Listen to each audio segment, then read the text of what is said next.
Welcome to the Ask the Expert Show with local celebrity hosts Steve O and Rene. Sit back each week while Steve O and Rene educate you with live in-studio experts, such as lawyers, doctors, home improvement, and financial experts in their field. Call in and have your questions answered each week at 888-565-1470. Now, here is Steve O and Rene with today's expert in their field. How about Steve O minus Rene? And it has nothing to do with the weather, though the weather is horrible out there. Anyway, good afternoon and welcome to another Ask the Expert show where we bring you the top experts in South Florida in the areas of legal, health, financial, and home improvement. Our first Monday show of the month is a long-standing show. We love these guys. We actually hit our first year with the show of Ask the Experts. And today we have, if you are an association board member, if you live in a HOA community, you will love today's show. We're going to let you know everything that's going on out there. If there's new laws out there, your little doggies out there, we're going to tell you about everything new. These guys, so amazing.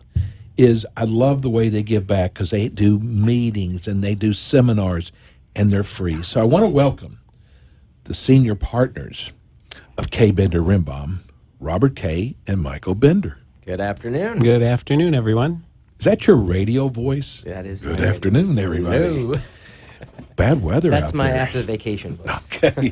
Hey, we got so much to do over the next hour. And listen, I want you to call in. If you've got any kind of question, there's no such thing as a dumb question.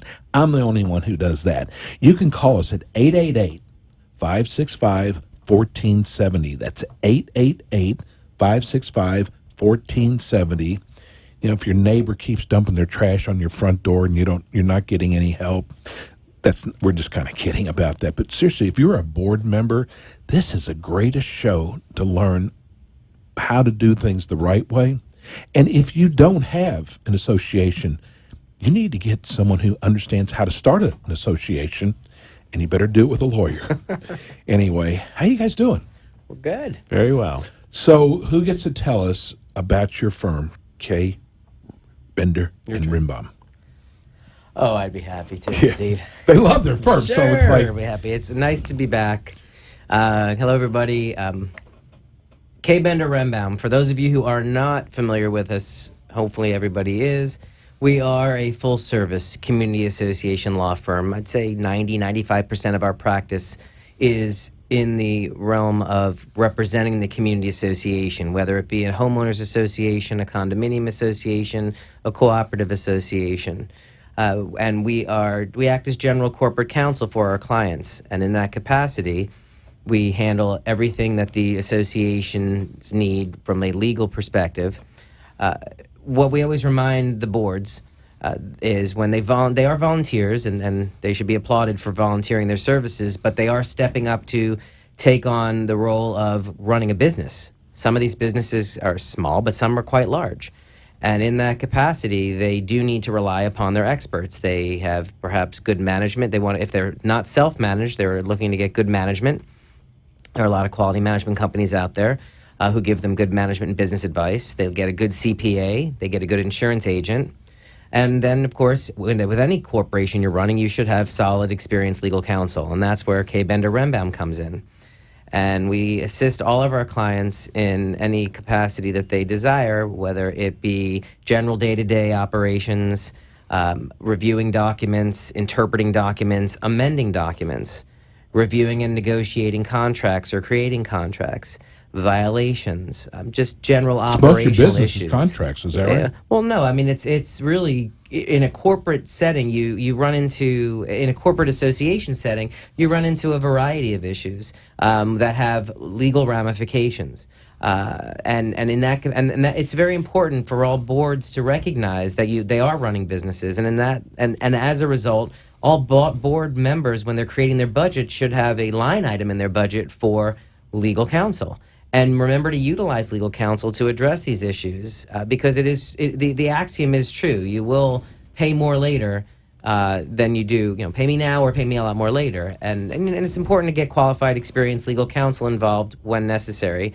And I'm proud to say that K. Bender Rembaum represents in excess of 800 communities That's a lot. throughout Florida as general corporate counsel. For the past 23 years. I was just getting ready to ask, how long is the firm? 24 now. 24 years. Wow.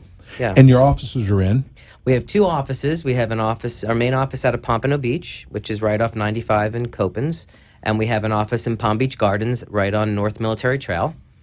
Like I said, and through those two offices, we represent communities that go as far north as Orlando and even Daytona, and as far south as Ocean Reef and the Keys. So, and the station here actually covers Stewart and Jupiter. So you actually cover those areas. Absolutely. too. Mm-hmm. Yes. So now there has been some recent legislation that just ended. What are some of the new changes in the laws, if any? You want to talk about the voting? Sure. Board members need to know this. This is really important. And One managers. of the more significant items of change in this year's legislation was approving electronic voting format for the election of board members. In fact, any voting that is to be undertaken within a community association does not have to be in the documents. It's provided by the statute. There are restrictions on how to go about it, which is going to require some time to be worked out because there are procedures that have to be in place in order to implement the electronic voting aspect that hasn't really had a chance to shake out yet. So this election season, it may not be as prevalent as it should be in years to come. But that should assist in communities getting more participation in the election process and the voting process. There's also been a change to authorize using electronic mail for notices without the requirement of it being in the documents. That was a limitation in the past. It needed to be in the documents in order for an association to use electronic mail to provide official notices. Before you couldn't? You had to have it in your documents. You could do it, but the documents had to provide for it. And since most of the documents out there are older than electronic mail, they didn't, as a matter of course, provide for it. So they would have had to have amended to have it. And so a lot of places did not do that. So that's another change that's going to be helpful. They also clarified, another helpful change is the law clarified that proxies that are faxed or emailed can be used in place of the original. So that was something that I think needed good clarification. So when people who are out of state, out of town, out of country want to vote, want to be represented at membership meetings where you're allowed to be represented by proxy, they can now email or fax those proxies in. And I'm sure we still remember faxes, right? What? Fax is still I'm embarrassed coming. every time I say, can I fax it to you? They went, what? But how do you feel about these changes? I feel very happy. Okay. Well, the three changes, yeah. He's always happy. The changes that occurred in 2015, right? We are in 2015. That's yeah? this year, yeah. See how hard these guys work? The changes that occurred in 2015 They change them every year. were less substantial than they have in the past. The changes that we've referenced, the three that we just referenced, I think are three positive changes. The voting, as Robert mentioned, electronic voting process is one that is, I think, in the right direction, obviously, with technology, but kinks need to be worked out, and we'll see how that goes. There's going to be some, in fact, this week there's going to be some meetings, Public hearings on proposing rules for electronic voting. by the Division of Condominiums. Will you be there? And we will be there. That's in their Fort Lauderdale office this week. Okay. So these it's are positive tomorrow. directions. Session though for 2016 starts in January this year, and so it's already gearing up toward what kind of changes might we be looking at for next year. And They and I make don't changes have- every year. Do they feel like they have to make a Well, change? they look for changes to be made. There were some changes that were being considered this year, which did not ultimately go through, in large part because the House, as many of your listeners may recall, the House adjourned early due to the fact they couldn't agree at the time with the Senate on a budget proposal, which has since been resolved.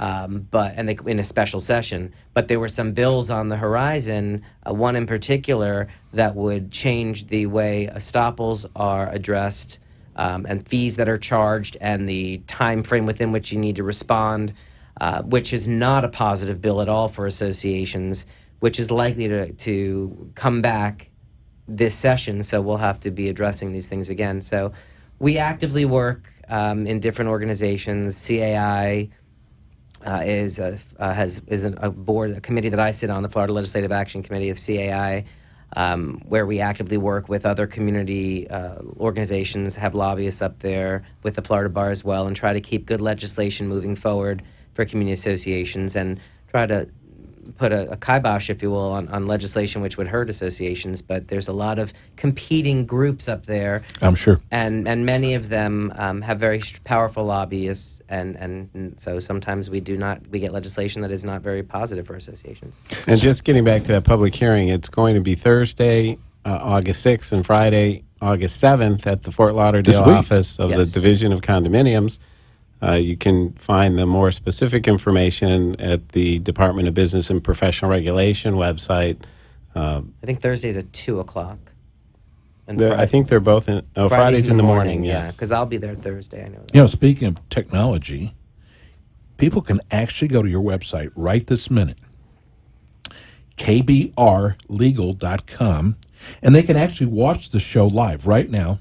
Though you guys get a lot of hits, though, afterwards. it's on our website all month long. 113, I looked it up right before, 113 views last month after your show. Good. Well, That's pretty. The website obviously is free to go to, and we encourage your listeners and whether you're our client of the firm at this point, or prospective client, or just someone who wants more information. Not only can you hear this show, and we have the history of the prior shows that we've done, and we have some excellent education that's of free access on the website through tabs. There's a legal morsel tab, and there's a tab that's labeled Rembaum's Roundup, both of which provide good articles on community association legislation, on community association case law, and just on general areas of community association law that affect the condominium, the HOA, and the cooperative.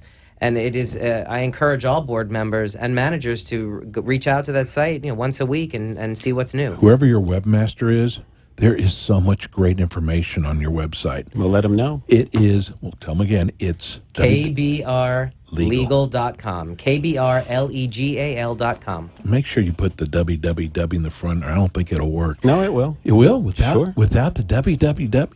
Go figure. Cutting Anyway. edge. If you'd like to call, if you've got a question, you can call us at 888-565-1470. We're going to take our first break. When we come back, we have more with Kay Bender Rimbaum.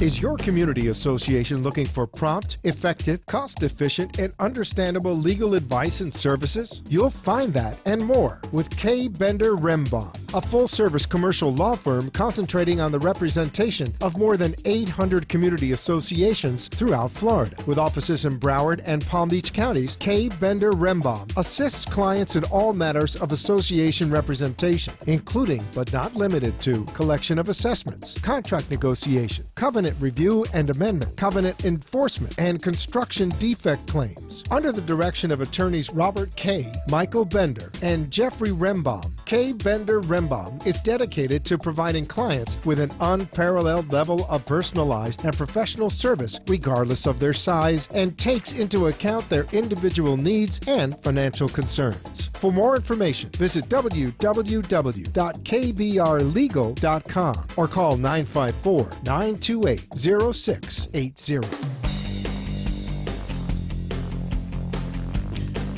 We're back. I'm here with Robert Kay and Michael Bender of Kay Bender Rimbaum. If you'd like to watch the show right now, www.kbrlegal.com. What's your phone number if they want to call the office? Well, they can call us at 954-928-0680 in Pompano, or 561-241-4462 in Palm Beach Gardens. Robert, that 800 number? 800-974-0680. We'll get either one. Keep those out there because we're going to do them again. 800-974-0680 can reach either office. We have a phone call. Let's hear. We have Mark. Hi, Mark. Hey, Mark. Hello. Hey, buddy. How you doing? I'm doing okay. How you doing? Hi, Mark. Do I need to turn my radio down? I guess I should. I can't even hear it. If you hear double, This guy's yes. a pro. He knows what to do, what not to do. You have a question for Robert or Michael? Yes, I do. I actually wrote it down because I want to make sure I get it all out here. If you have an HOA that's been in existence for more than 12 years, there's never been a rule in the association regarding the height of decorative trees, either in the common areas or on private lots. There's nothing in the governing documents about heights of decorative trees. Question, can the board adopt a new rule limiting the height of certain decorative trees on the homeowner's property where no such rule existed before, and make it applicable to existing trees that would automatically be in violation of the new rule on the date the new rule was adopted? Or is the new rule only applicable to trees planted after the adoption of the new rule? Lots of subparts. That's kind of the basic question. The follow-up to that is, and if they could, can they implement the rule without notifying homeowners in advance by going onto homeowners' properties and cutting the trees to the new height without asking the homeowners if it's okay to do it?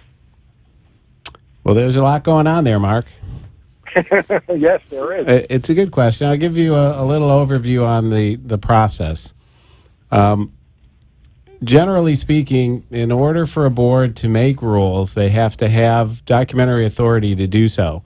So your governing documents have to have a provision within them to authorize the board to make a rule of the type that you're talking about. If we're talking about limitations on things that people can do within their own property line, then the documents will need to authorize the board to make such a rule. Quite often in a homeowners association, the board's authority is to make rules governing the common property and common facilities, and less so as to the individual homes. But many homeowner associations do have such authority. Another aspect of limitation on the board's ability to make a rule is that any rule they make cannot be inconsistent or in conflict with provisions that are in the recorded documents, your covenants, either expressly or by reasonable inference. So if your governing documents are silent on the issue of tree height, then a rule that tries to limit that would be in conflict with the inference that there is no restriction. When documents are silent on a topic, the general rule is that they are unrestricted as to that particular issue. So if there is nothing in your documents to authorize the board to make a rule or a limitation on the size of the trees, and there is no other restriction on the size of the trees, then such a rule would likely not be enforceable in court. Now, that doesn't stop boards from doing that and from enforcing it and from people complying with it. But if anybody were to challenge it and it would end up in court, the likely result, if the proper defense is raised, would be that the homeowner would prevail. When a rule is adopted by the board, there is a process that has to be followed, and notification to the owners typically has to be sent out. If the rule is involving use of the property, particularly in condominiums, the statute provides for that. In HOAs, they also have requirements to notify the association membership in advance of the specific restriction that the board is considering to adopt. Once the board adopts a rule, it doesn't become effective until it's sent out to everybody. So they do have to notify everybody of the new rule. And the important distinction between rules and covenants is that a rule is not retroactive in its enforcement. You can't adopt a rule that all the trees are too tall. Only going forward on new trees would the rule apply. So if I have a tree that they are trying to cover with this rule that's 8 feet tall, can they force me to cut that tree down to 7 feet? Or can they even come on my property and cut that tree to 7 feet? Based That's on exactly what they did. based on the facts that you provided, it would seem to me that was beyond the scope of what they could do. Now, the only other wrinkle here is that you ought to know is that the declaration does provide that the association is obligated to trim the trees, okay, on the private properties as well as the common areas. It does not talk about limitations or heights or anything. They're just supposed to keep them properly trimmed. Does that change your answer in any way? Well, it's likely not, but you'd also want to see whether there's architectural control restrictions within the governing documents or a committee that's empowered to create specifications regarding issues such as this, because sometimes that's a way that it's kind of hidden a bit in the documents. And people don't necessarily look there for it. But if there are architectural standards that can be broad enough to encompass the trees, then perhaps. But the other facts that you've provided would seem to be this is a little bit of an overreach by the association. Okay. So what does he do? I'm sorry? What should he do about this? Well, your recourse is limited in a homeowner association to basically dealing with it through the courts. You would need to maybe get yourself an attorney that's experienced in the field of community association that could provide the appropriate response to the association and hopefully educate them as to the error in their thinking sufficiently to have them back off on it. But if not, it could end up in court if it's that important to you.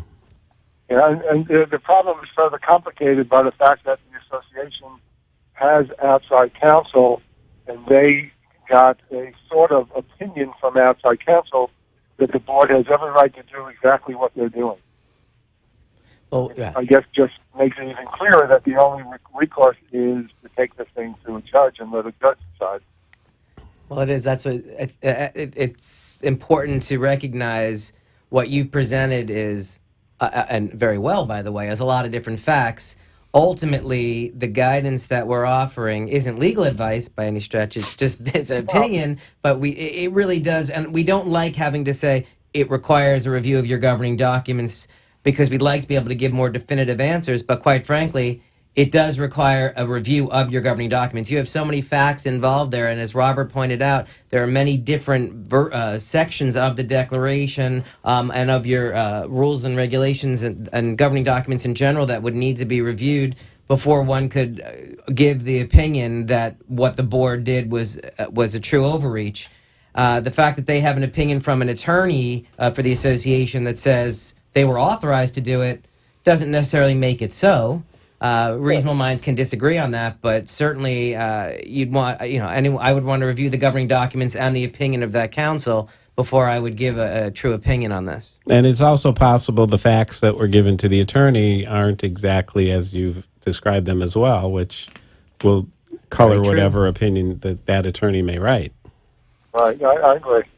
Do I have time to add one more wrinkle to this? Sure.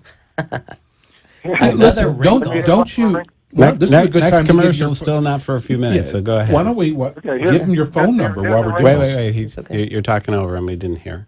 Go ahead, Mark. The wrinkle is this. The motivation for even adopting this rule was that, and that, as I said, in 12 years it was never a rule. The motivation was that a new landscaper was hired who told the association, well, we won't trim any trees that are higher than 7 feet tall. So they decided, okay, to accommodate the landscaper, we're going to apply this rule. Now, I can understand if they want to do that on the common areas. I can even understand that on their properties, the individual homeowner's property, where the association cuts their trees as they're obligated to do. But in our community, homeowners have the right to opt out of that and have their own private landscaper do their own landscaping. So when even if the rule did apply, if a property owner said, I don't want you to touch my landscaping at all, I'll get my trees pruned. Can they force this homeowner to cut his trees down to 7 feet when it's not costing the association any money to keep those trees maintained? Well, based on the facts that you've presented, the answer remains no. But we'd have to see how the documents are written to give you a real firm answer.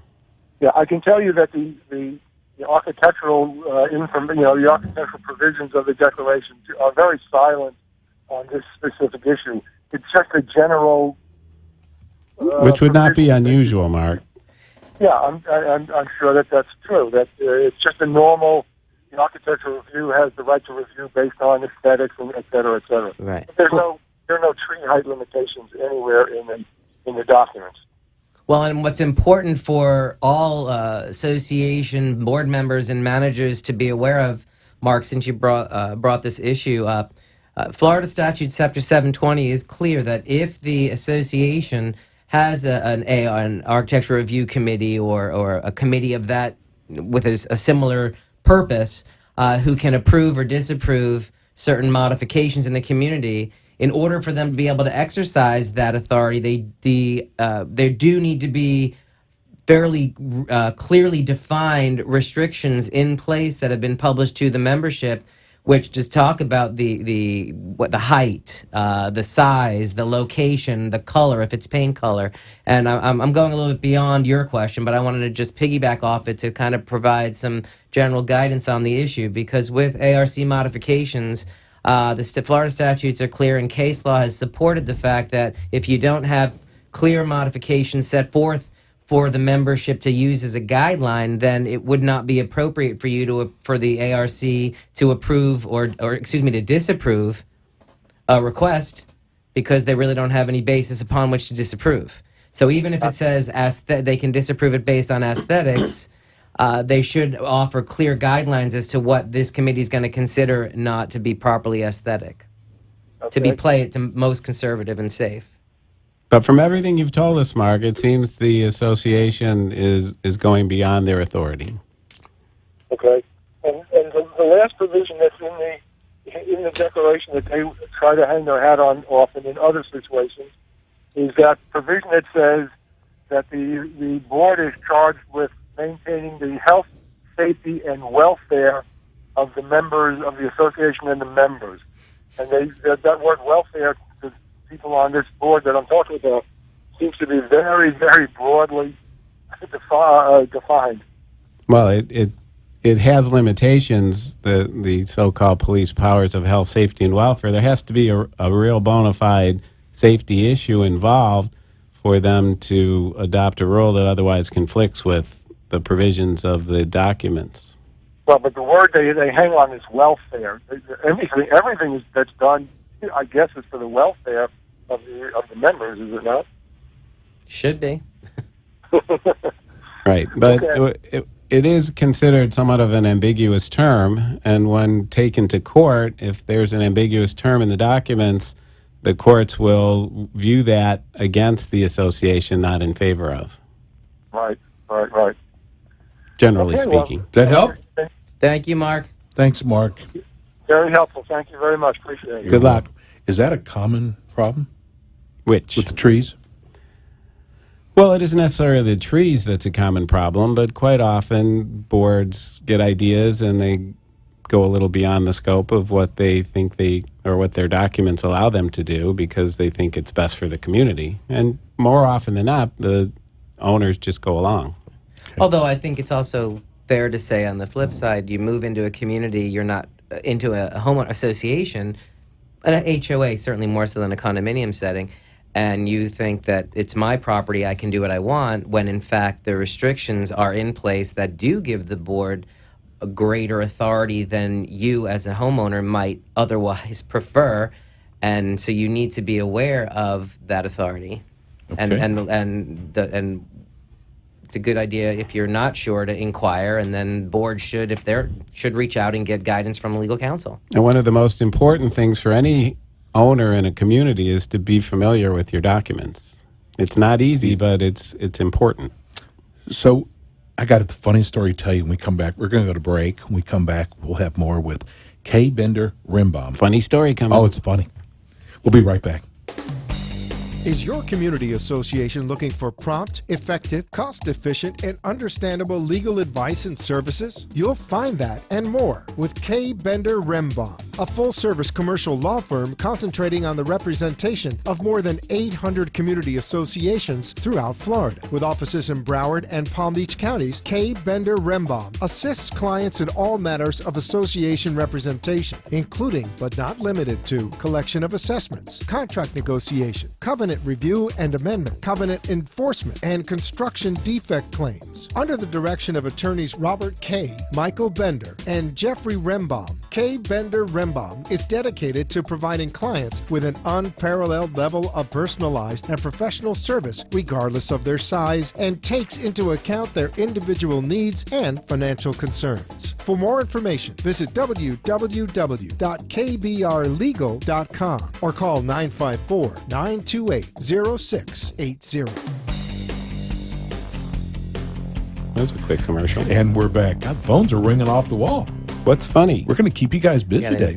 Well, I That was 4:30 restart, right? Yeah, we do. I'm just going to tell you this. I was listening to Elvis Duran the other day, and they do this thing called phone tap, and they were phone tapping a guy who had this beautiful tree, loved his tree, and they told him they were coming over. The homeowners association would not allow that tree to be there anymore. They were cutting the whole tree down. The language this guy used, and I thought about you guys anyhow. Trees are like children and pets Yeah, sometimes. really. So we're here now with Robert K., Michael Bender of K. Bender Rembaum. I want to ask you, because we always have people coming in at the 4:30 hour, tell us a little bit about your firm. Well, K. Bender Rembaum is a firm that concentrates in the area of community association representation, has provided continuous service to community associations in South Florida since 1992, so 23 plus years. And we provide the full range of services to associations, be it review of covenants, assisting in preparing amendments, contract preparation, negotiation for various work projects that need to be done, covenant enforcement matters, collection of unpaid assessments. Anything that comes up in a community association on a day-to-day basis, the firm is there to provide the legal guidance to the board. And your firm, you're with us the first Monday of every month, except for next month. You're going to be with us August 31st. 4 which weeks is from today, the August last 31st. Monday. And we'll rerun it on the first Monday. And also what I wanted, in addition to what Robert was saying about who we are as a firm and what we do, another thing that we also do provide is free education. And we've been doing that for a decade, at least, where we do seminars around the Tri-County area. Well, I shouldn't say Tri-County, I should say because we do education up in Jupiter and North as well out of our Palm Beach Gardens office. But we do offer free education out of our offices, and in coming up this month in August, next Tuesday the 11th, in Pompano Beach, we'll be offering a class in covenant enforcement and election issues in a community association. And then 2 weeks later, on August 25th, we will have the Homeowner Association Board Member Certification course.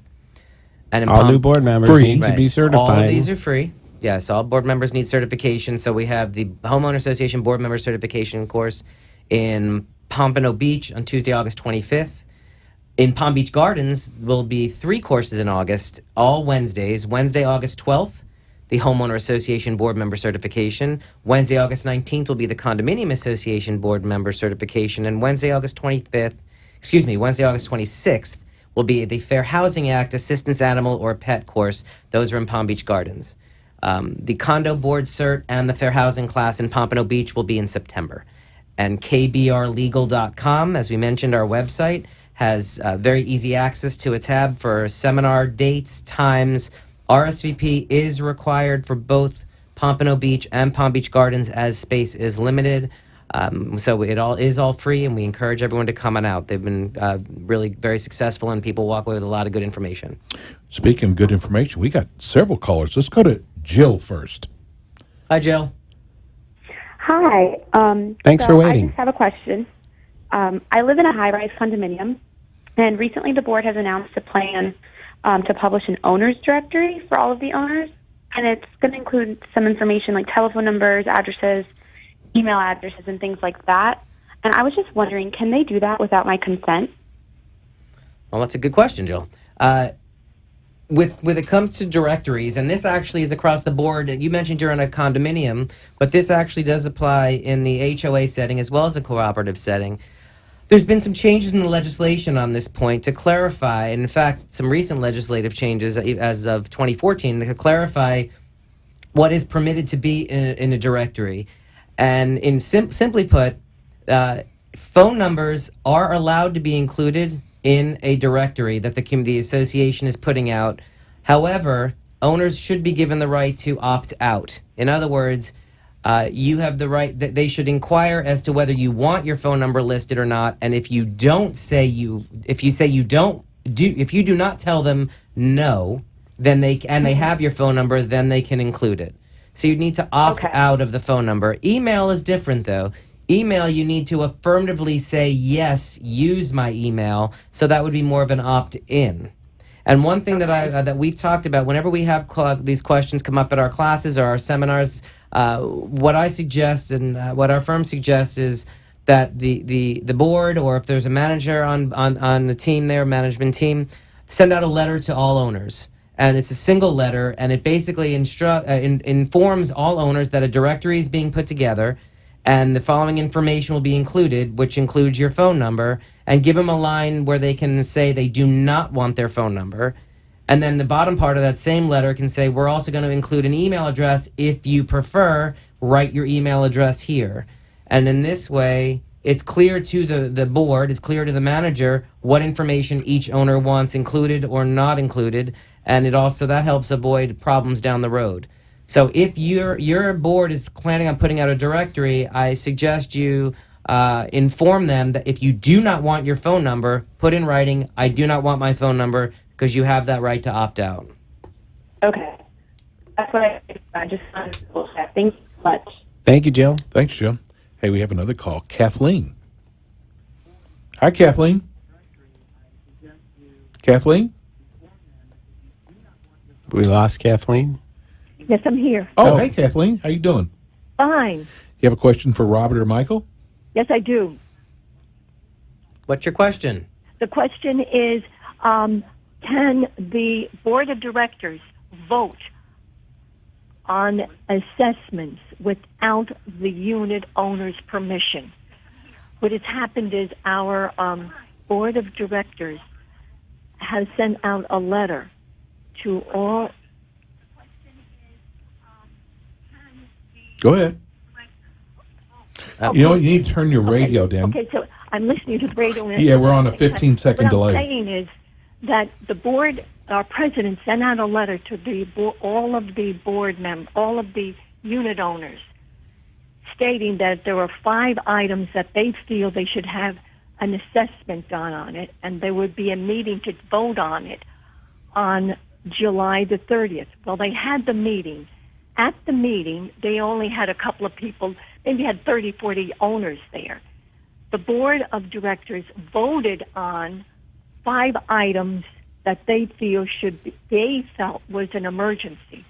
In our condo docs, it states that only if it's an emergency can the board of directors vote on it without notifying without getting a notice, getting a vote for all of the unit owners. But at this meeting, the board of the directors decided on 5 items, which was plumbing, landscaping, pool, clubhouse, and hallway, out of which 5 of those, 3 were voted on. 1 to replace all the pipes in our 8 buildings, then landscaping to finish up the landscaping that we have, and a new filter for the pool. However, out of those 5, we have 4 of them, landscaping, pool, and clubhouse, is in our regular budget. It's in our regular reserves. We have reserves for everything except the plumbing of the pipes. But the main question is, we consider it's not an emergency. We consider an emergency if we had plumbing, like water coming out into the street or something like that, or was flooding the building. That's something else. We had a plumbing issue a year and a half ago, and we had to finally get the plumbing fixed in one building. It was like over 150,000, close to that. That had to be done because it was an emergency, because there was water. We were getting $5,000, $6,000 water bills every month in the last 2 months. So that was an emergency, was for building 3. But we have 5 other buildings. Like, we had 8 buildings altogether. Out of that 8 buildings, I should say out of 9 buildings, 2 were fixed, which was building 3 and the clubhouse.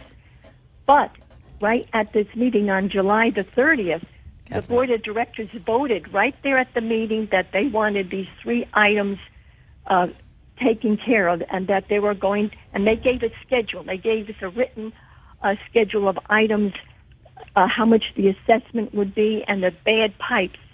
2 buildings, building 7 and building 5, that they felt that had to have the pipes replaced. But they said this is just a rough estimate. They would get back with us later on getting figures, because they're getting more estimates.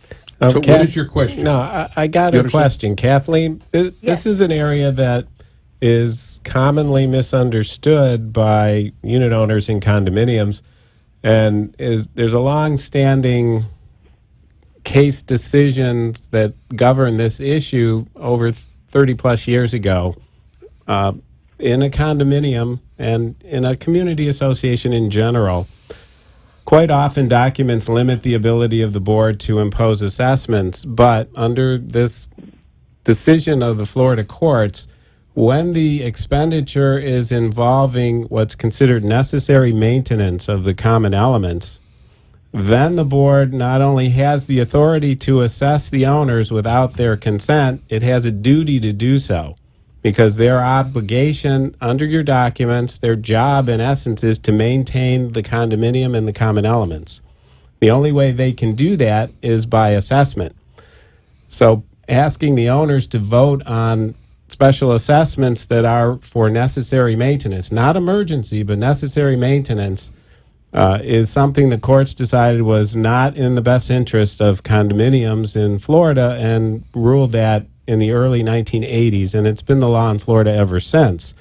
So many documents, and I'm assuming your documents may predate the early 80s, do have provisions that say limit to emergency situations or limit to dollar figures, and say the owners have to vote on these things, but that is not the law in Florida. The board has the authority for items that are necessary maintenance. Now, if something is more a cosmetic issue, such as remodeling in your clubhouse or redoing hallway fixtures, which is not necessary, but more a thing of an aesthetic, that's considered a material alteration, and under the statutes, there's a requirement of reviewing the documents to see whether owner consent is necessary in order to do that. So I don't know enough about your situation to say whether that applies, but what you've talked about with the plumbing and some of the other issues, they do sound like they would fall under the necessary maintenance exception and the authority of the board to do that. In order for the board to do that, it sounds like they've done what they were supposed to do by sending a notice to all the owners in advance of the meeting outlining the specifics of the assessment they were considering. That had to be sent to you at least 14 days before that meeting. And then at the meeting, the board had the authority to adopt the special assessment. So in other words, they're right in doing this. That's my opinion, yes. Okay, now in our documents it says under an emergency situations, but you said our documents go back to like 1971, 72. Which is why they're written that way, yes. The case law that came out in the early 1980s indicated regardless of the circumstances, if it's necessary maintenance, there's no requirement of an emergency, then the board may impose an assessment to do that maintenance. No owner vote is required. No, the unit owner's vote is not required. Correct, even if the documents say so. Okay. Does that answer your question? Yes, it does. In other words, they precede the unit owners out of their judgment because they feel it should be done. Correct. Now, if the unit owners disagree, they have the opportunity to change the board to put like-minded people on. Oh, in other words, all the unit owners would have to get together and then re-vote for a new board. Is that Right. it? Correct. Or at your next election. Our next election won't be until the following January of 2016. Now that's coming up a lot faster than we all realize. Exactly. Hey, thanks for Thanks, calling. Kathleen. Okay, thanks a lot for your help. Take All right. care. Good luck with it. Let's go to Thank you. Rich. He's been Bye-bye. holding for a while. Hi, Rich. Hi, guys. How you Hey, doing? Rich. Very good. You have a very good show going here. Thank you. Thanks, for bro. taking Thanks my very call. much. Checks in the mail, bro. Sure. So listen, I live in a homeowners association with single-family homes, and it appears, you never can tell for sure, but that some of the homes are either being rented as multifamily homes or to multiple families, or they're being sold and then turned around and rented to multiple families. So they're no longer single-family homes, in my opinion. I can't say for sure, but if that's what the appearance is based upon perhaps what the properties look like and how many vehicles and what goes on with them as you drive by. So I guess my questions are, I guess it's a three-part question.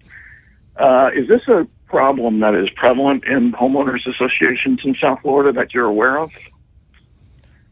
I wouldn't say prevalent, but it happens. It's probably happening a lot more than we know. we're made aware Sure. of. But there are issues you need to be aware of from the facts you've identified.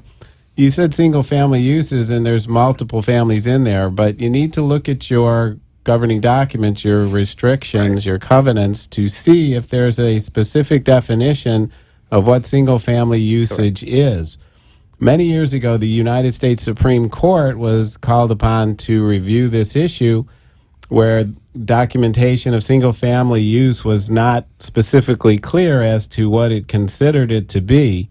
And the Supreme Court said unless there's a more specific limitation, either in the ordinance like it was considering for a city or in your governing documents, single-family use has been defined to include two or more individuals, whether related or not, that are occupying a dwelling and sharing kitchen and bathroom facilities. So you could have a lot of families in a single house that are living there, and it's still single-family use, even though they're not a single family. Yeah, in that case, single family more in that definition. I think they're looking single family versus commercial.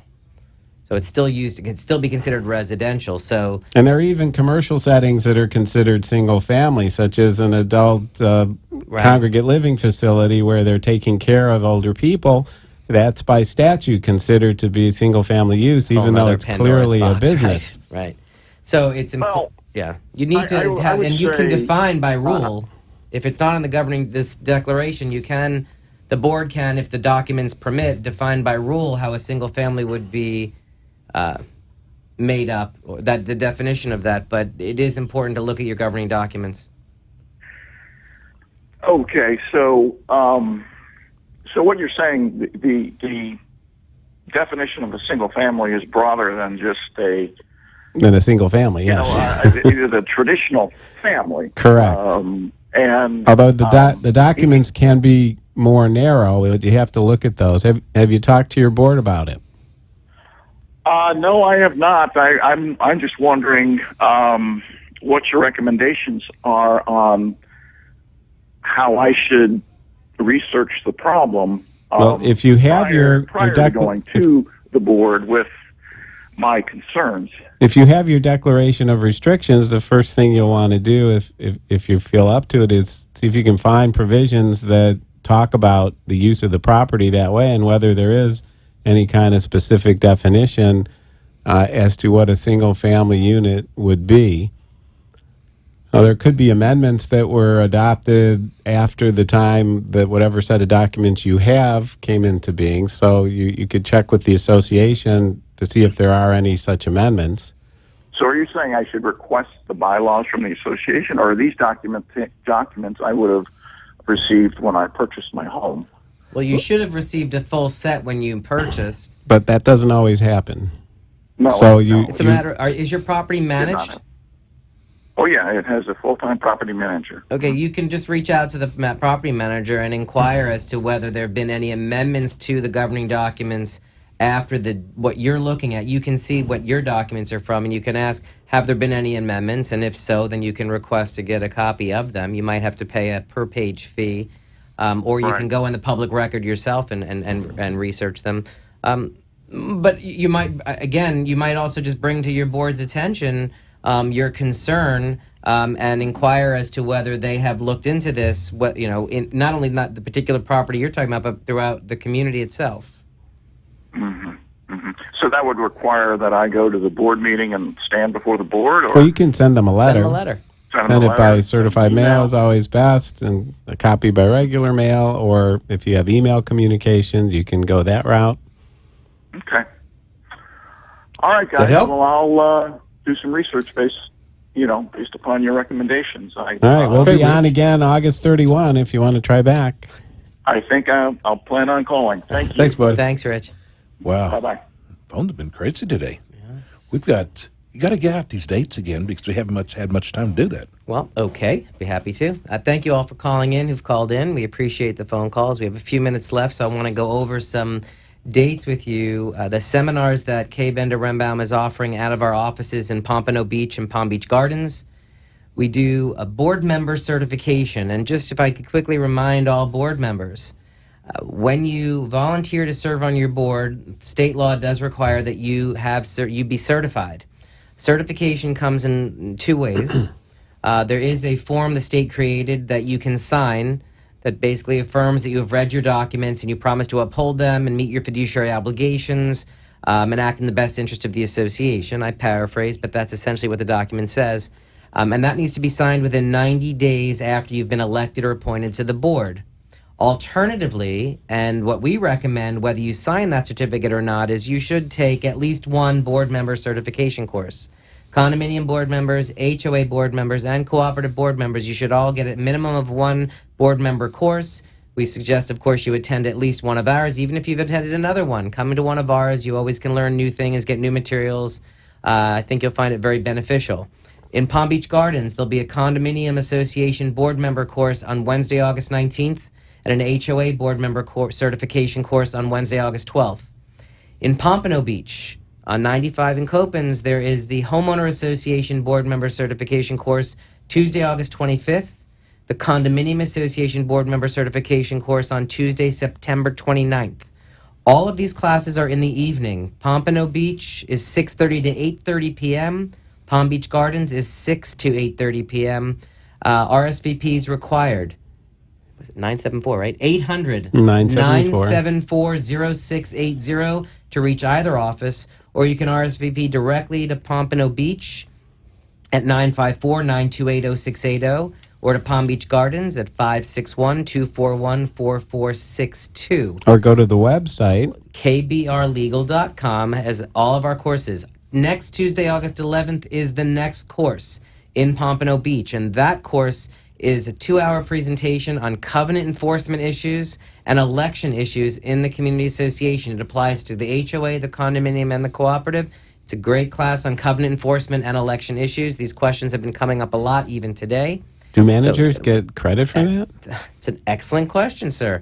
Managers who attend any of these courses, whether in Pompano Beach or Palm Beach Gardens, will get credit. Of course, they have proper paperwork to fill out, and we will upload the credits for you, managers. So come on out and bring your boards, let them get good education as well as yourself, and get free credits and light snacks for everyone. We do offer Fair Housing Act, assistance animal versus pet, which remains a very hot topic. It's going to be in Palm Beach Gardens on Wednesday, August 26th from 6 to 7 p.m. It's going to be in Pompano Beach on Tuesday, September 15th from 6:30 to 7:30 p.m. A lot of information I just gave you. kbrlegal.com is the best place to go. And info@kbrlegal.com is our email address if you'd like us to put you on an email list to get you blasts on these and all of our other things. It's been a fun day today. It's been great. So listen, We missed Renee, though. Yeah, don't tell her that. Her head's big enough. So listen, we didn't do we didn't do anything on service animals and assistance today. They can come to our class. Yeah, but we've got about a minute left. Just tell us why they should come to your firm. Well, the firm has experience in the field that is unrivaled, that we are able to provide the information that they're seeking in a understandable, comprehensive way and a cost-effective manner. And we know that you don't call your lawyers because you feel like socializing. You have issues that need to be resolved. We are responsive. We respond quickly, and we give them the answers that they need. We don't give them things that they have to hire someone else to translate for them. We provide clear, concise information. Like you said, this is 95% of your business. At least. That's accessibility, responsiveness, top-notch Give me your phone number. Top-notch customer service from experienced community association lawyers. 800-974-0680, kbrlegal.com. We hope you'll give us a call if we can assist your communities. We'll be back again on the 31st of August. Yes. And then 4 we'll do weeks a from rerun today. the following Monday. So Labor Day. have a wonderful rest of the day. Stay dry. Peace and love. We're out. Thank you. Thanks for tuning in today to the Ask the Experts show with Steve O and Rene. Tune in every Friday from 4 to 5 p.m. while some of the top local experts in their field from Broward and Palm Beach counties educate you in the areas of law, health, financial, and home improvement. You can also call our offices at 888-574-6999 to become an expert on our show. The opinions expressed on the preceding